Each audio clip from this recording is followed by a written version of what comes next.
Rebel religion in the news.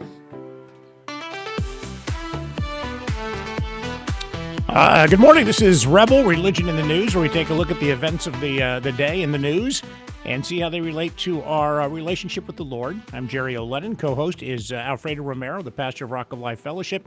And we have as our guest Brennan DeForest, the pastor at Redeemer Lutheran Church in Chico. Good morning, man. Good morning. Let's get right to our topic. We're talking about boredom and how young people nowadays, according to research, shows that young people get bored with their lives.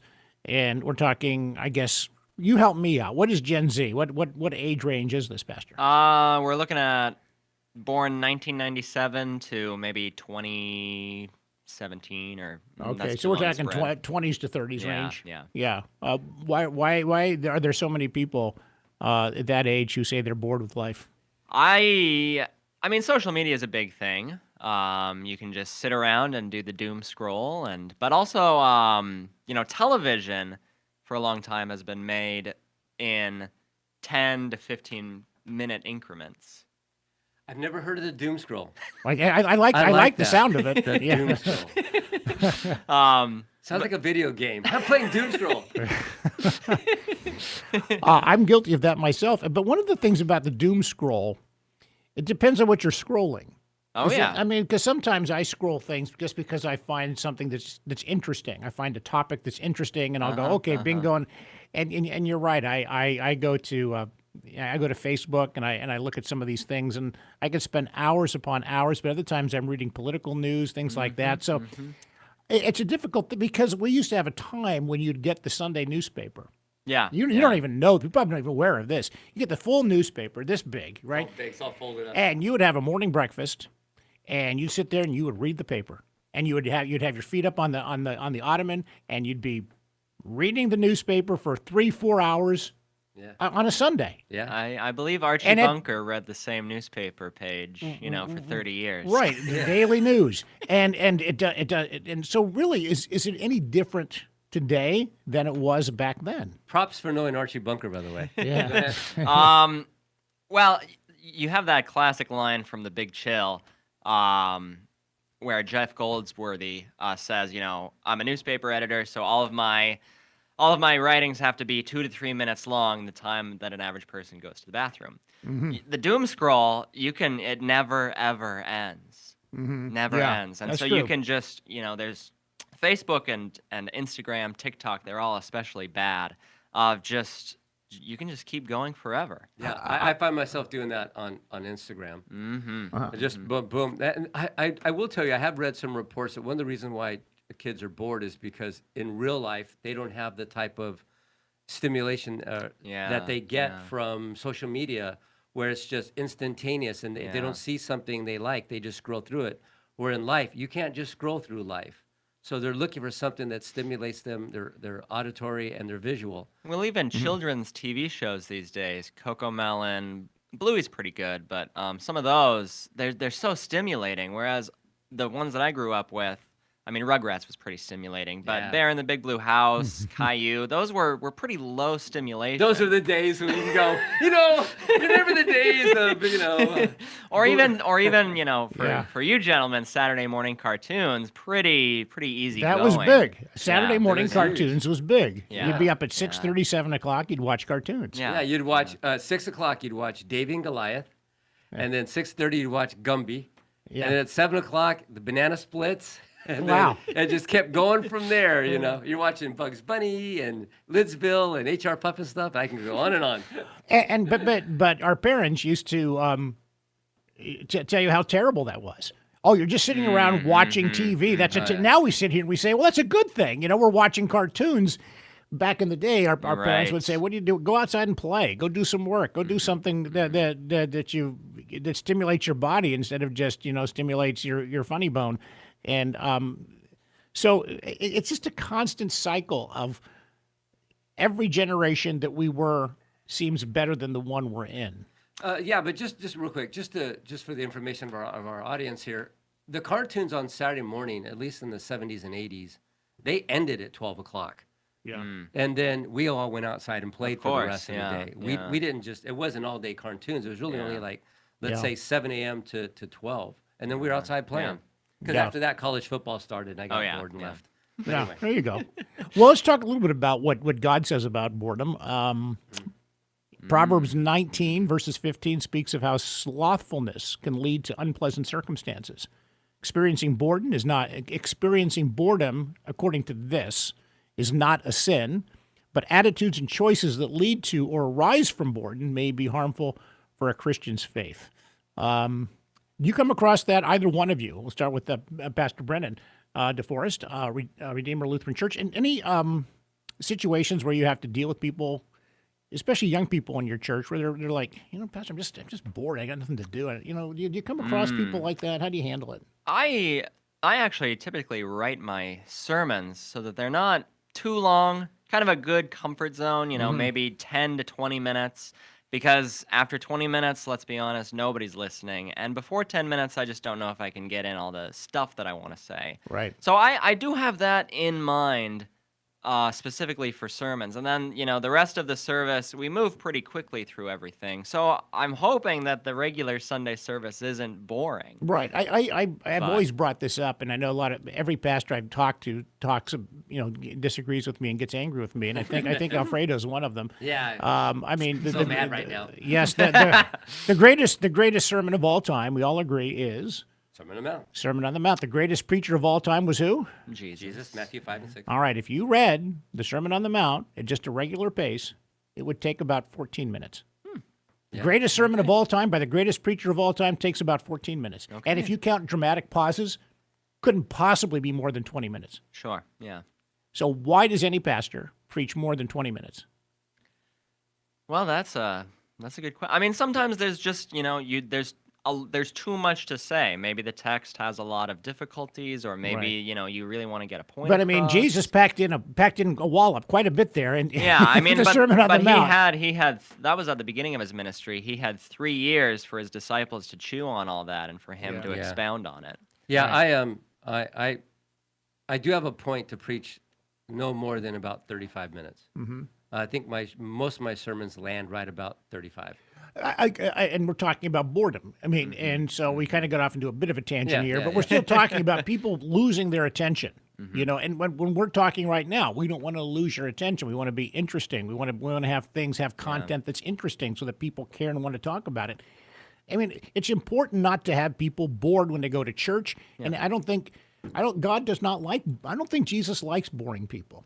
Not likes. I mean, he loves all of us, of course. But I don't think I think he wants people to be vibrant and be excited about life. The Proverbs 16 talks about idle hands, the devil's work. And so God wants us to be busy. We are to be busy doing the Lord's work. Yeah. And like even when they were looking for Jesus when he was a young boy, don't you think I'd be in my Father's house doing my Father's work? That's where I'm doing. We are to be. We are to rest. There's no doubt about it. Yeah. But there's a difference between rest and being bored, right? Yeah. And my personal belief is I don't know how a true Christian can be bored with life, because there's always work to do. We are to be busy. Yeah. Matter of fact, when we get to heaven, the words we want to hear is "Well done, good and faithful servant." Yeah, definitely. So being in service of the Lord should keep us busy and not bored. I mean, that's a little bit of an expanded view, but that's pretty much what the Bible says. Yeah, 1 Timothy 5, verses 13 speaks of how idleness may lead to sinful activities. Yeah. Boy, is that the truth. Yeah. I always tell my men, time plus opportunity equals trouble. Yeah. If you got the time and you got the opportunity, yeah. you're going to get in trouble. Yeah. So be doing the Lord's work. Yeah. Yeah. That's a sermon for Sunday. It is a sermon for Sunday. Yes, it is. Anyway, we had so many interesting things that happened this week. I don't know if I want to continue. Well, let's continue this talk about being bored with life. What kind of things do you need to do to make sure you don't get bored? Is there a case where you just say, let's just take this, and for those who aren't watching, take the iPhone and just say, I'm just going to put it in the in the glove compartment or somewhere in a safe box and just not touch it for a full day and see if you could do that. Could you? I mean, do that relates to some of the. I mean, I don't know if we've talked about it on the show before, but some of these school districts that are outlawing cell phones. I think that's a wonderful idea. I love it. Yeah. Or the light phone. A lot of people in my generation have given up on their iPhones and their Samsungs and Androids and whatever, and they're moving to the light phone. Yeah. And it's got a calendar, it's got text messaging. I don't think you can send photos. And on really, it, there but is no reason. There's that really kids no reason. need to Oh, take this yeah, to school. yeah. That's a great topic in itself. Do Oh, kids yeah. really need to take one of these things to Yeah, school? And the answer is no. If there's an emergency, there's a phone number that somebody could be reached at the school, just like there was before these things even existed. Yeah, they just do the intercom. They would just say, "Would Alfredo Mero come to the office, please?" Yes. Your mother's here. You forgot your lunch. Yes. It Yes. is Oh, yeah. kinda what it Oh, is, yeah. That's exactly right. But I do want to go back to the younger generation because I've read quite a few reports about this. One of the reasons why kids are bored with reality is because too many kids live in a non-reality of video games. Yeah. And I've got family members and friends, and you can't get their kids out of the room off the Right. computer. So when they go outside, they sit at the dinner table and they act bored because they're not in front of their iPads or their computers. And that, I really do believe that if you just look at statistics and reports, that's one of the reasons why young people are bored with reality is because they're so stuck in the non-reality of video games. They don't know how to interact. They don't know how to Well, socialize. not even video games, but I mean, how many people? Look at how many people on TikTok are making money just streaming, and just playing their video games and influencing and whatever. Yeah. I mean, the generation is creating a whole new pronoun, chat. Have you heard this? You know, No. like a fourth pronoun. Sure. Just how's Oh, it going, wow. chat? Gosh, I thought we I had could enough start pronouns saying, as you know, it was. how's it going, chat? Yeah, and then the big thing they're doing now is they'll come back and they'll say to the kids, 12, 13 years old, "Hey, what do you want to do when you grow up?" Back in Right. the day, it was, "I want to be a fireman. I Oh, want yeah. to be a Oh, yeah. doctor. I want I wanna to be an like- astronaut." I want to be Oh, yeah. now. I want to be an influencer. Yeah, yeah. I want to Yeah. be. I'm going to grow up. I'm going to be an influencer. And I actually saw I saw a show on TV, a game show. They had a 19-year-old girl there. It was To Tell the Truth. Yeah. And it's the new version of it. And we have a 19-year-old influencer, and she was talking about her mansion, and she's making $2 to $3 million a year as an influencer. Wow. I'm changing my vocation. Right, no kidding. We're going to step aside. We have one more segment on Rebel, Religion in the News. We had a lot of comments relating to something we talked about yesterday about obesity and the kind of food that we're eating and whether or not we got a lot of comments on this. We want to share with someone what you had to say when we come back. Rebel religion in the news. All right, welcome back to our show. We had a lot of comments from a show we did earlier in the week. We talked about Robert Kennedy Jr.'s mission for Americans to eat more nutritional foods. Is healthy eating habits biblical? We also debated the merits of teaching in the schools, teaching the Bible in the schools. We might touch on that a little bit as well. But I want to comment on some of these comments that we got on our YouTube channel. We encourage you, if you're watching or listening, to go to YouTube and hit the like button and ask you to subscribe as well, because we're trying to get this thing going off the ground. Guy writes, "Love these videos. Thank you very much." His name is Michael. He says, "As a dad, our media 100% pushes an unhealthy diet. It's not a theory. In regards to your concern, brother," I think he's talking about me, "it's not to be mandated. People here always have a choice, and no good person would hate someone for it. However, people have a choice to do many things where there is right and wrong options." He says, "I believe our kids deserve better than quick options that will hurt their growth and health. We should strive to treat our bodies well." Absolutely, I'm with you 100%. What I worry about is that government mandates start to say, okay, you cannot have a big gulp. You're not allowed to have sugar in your coffee. You're not allowed to have Skittles. You're not allowed to have Milk Duds. Or you can have some, but you can only have so many. I think that's the concern that I had. I don't know where you guys fall on this. I'm a big fan of small government, so less regulations, the better. Amen. Amen. Right. Let's receive an offering now. That's a word. Yeah. I personally have done. I know it doesn't look like I need to, but I've done some diet things, and I think a lot about the food that I eat. My wife and I both. We've done, and we've seen fantastic results from some of these diets that we have done. Not the fad diets that are going around, Mediterranean, keto, all of those. But we've done ones that intentionally make us think about just how food affects us, how it affects our sleep, how it affects the rhythms of our life, how it affects acne, how it really affects digestion and everything like that. So we've been on a food journey for a long time, and yeah. And Nathan writes, in our do what makes you happy culture, with certain segments of society pushing obesity as a good thing and that people should accept and promote it, is just a different normal than when it needs to be pushed against even more, specifically towards the broad culture and the people pushing those sorts of ideologies. He says that basically it's a very lengthy one. I won't get into it, but he's concerned that that we kind of have more readily accepted the idea that people are overweight. We do see this. I think you were telling me, Alfredo, that Sports Illustrated's swimsuit issue had somebody who was rather a large woman on there, which is the fact that she's a woman, I think, is in itself biological woman is actually a victory in itself. Yeah. So Good point. that is, but I remember when the Sports Illustrated swimsuit issue came out. I mean, it was.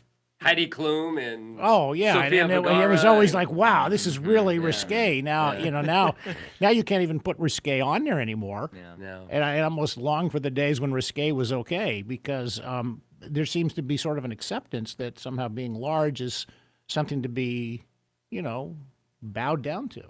I think my concern is, if you look at the whole picture, I mean, look, there's definitely people, I understand there's people out there that have issues with weight for whatever reason, thyroids, etc. That's not what we're talking about.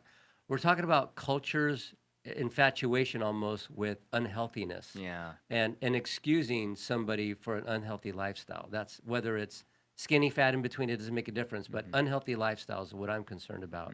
And I think that's what I'm talking about. I just don't want to see the preservatives and the drugs being the key, rather than just fitness, eating well and exercise and the things that we should be. I once saw a meme that showed, it was 2 lines, and one line was really long at a hospital, and one said, lose weight, 2-year program, health, exercise, and other things, right? And diet. And the line was maybe 2 people in it. The other line was super long. It said, lose weight in 60 days, take this pill. And the line was out the door. Yeah. And I think that's what we're looking for. Look, being healthy is hard work, and I get it.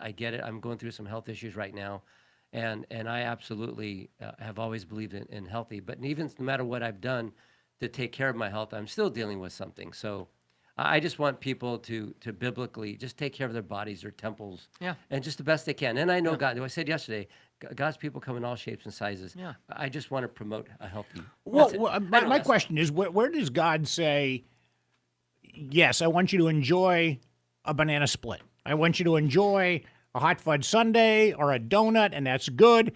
And I have a thing in our family, and I probably shouldn't share this, because when they were kids, we would get a donut after church. And we would always say that, well, it's in Galatians. In Galatians, it says that if you have a good church service, you can go get a donut. Okay. so we just made that. That's actually Proverbs. I think that was Colossians. But anyway, so it was just kind of an inside joke, but it was always funny. And I told the pastor about this, and the pastor said, no, it's not Galatians. It's actually Ephesians. That's it. So we had a lot of fun with that. So when the kids were young, they're 8, 10 years old. We said, let's go get it. It's Galatians. We're going to go get a donut. But I mean, it's so stupid. I know, it's really dumb. Great. I love it. That's great. It's in Galatians. You're supposed to get a donut after a good church service. So, but I think the point I'm trying to ask is, without getting too crazy, is we should enjoy some of the gifts that God gives us. And where does God say it's too much? And because you could deny yourself things, and that's a sin as well. God doesn't. God says, I've given you these gifts. I want you to enjoy them. I want you to eat. I want you to enjoy what I've given you. Where do you cross the line? Paul talks frequently about the weaker brother and the just being mindful of other Christians. And so I think that the answer to your question lies in, how can you best help your brother? And how can you best love your neighbors? If getting the donut after church every week is not going to affect you in any way, that's great. I think that's a great way to do it. Well, it's in Galatians, Yeah, and you're getting that quality time with your kids. I mean, my wife and I just took my parents to Schubert's the other day, and Yeah. you know, we all had something. So, yeah. But you see that there are some people. I know you're gasping in jest, but there are people who actually have that view, and I don't know if God I don't want to speak for God, but I don't know if God views that is necessarily a good thing either to say. Oh, you should never enjoy some of the gifts that God has given you, which includes sugar, which includes things that are they're pleasing to the Yeah. palate. I guess where do you draw the line? Yeah, we went to Schubert's because I mean we like it and we thought it would be a good quality time with my parents, you Yeah. know. But if let's be honest, I hate to say it, if I'm 300 or 400 pounds, it's probably not in my best interest to go to Schubert's every day because I can't best serve my neighbors. You know, I'm a pastor. I've got to be able to go out and make visits, you know, have stamina in the pulpit and in the chancel. You know, I shouldn't be eating Schubert's every day, you know, to do that. So, yeah. I'm sorry, I didn't mean to interrupt you. No, you're good. You're good. No, I'm just thinking, everything in moderation, a lot of sense. And Proverbs 23:20 says, "Do not be among wine guzzlers, among gluttonous eaters of meat for themselves." And what God's really talking about is a gluttonous spirit, where we're not eating for even our taste or our benefit, health wise, or just to enjoy food. He's talking about gluttony, over the top. And gluttony isn't just food; it's other things as well. It's the excess of our lives that actually, after a while, can be detrimental to our health.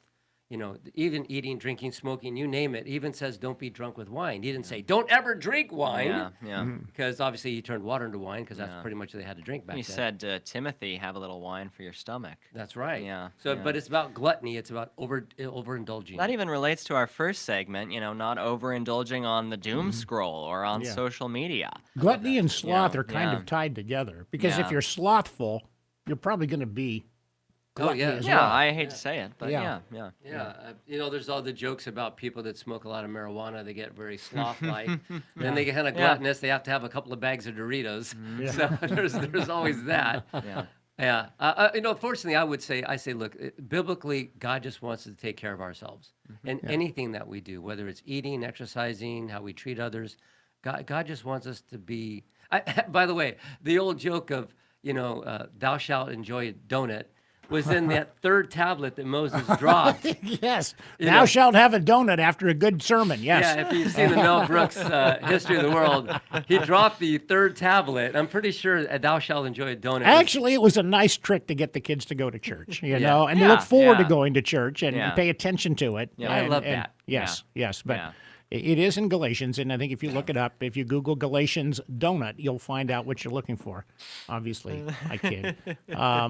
Yeah, well, we're almost done with the show. About a minute left. Anything else we want to touch on real quick? I mean, we're talking broadly about just being mindful as Christians, whether it's on social media, on food, on anything that you enjoy. So yeah, mindful Christians, I think, is what Jesus would call us to. Yeah, I guess my final take on this is I do worry that there's going to be a time when the government tells you, you have to be. I mean, I almost it seems like 1984 in Orwellian, where you're going to give you so much food, we're going to ration the food, we're going to ration the sweets you're allowed to have, and everybody needs to be fit and ready to go, and so I think that's one of the things that concerns me when I hear Robert Kennedy talk a lot about this, about the importance of food. Well, I just like the direction of it. And I want to, if you don't mind, I want to end on a Bible verse. course. Colossians 3:17, whatever you do, in word or deed, do everything in the name of the Lord Jesus, giving thanks to God the Father.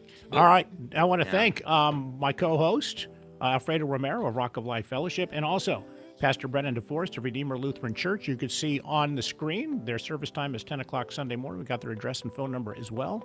If you want to find out more about that ministry, thanks for joining us. We'll talk to you next time, and so long. Rebel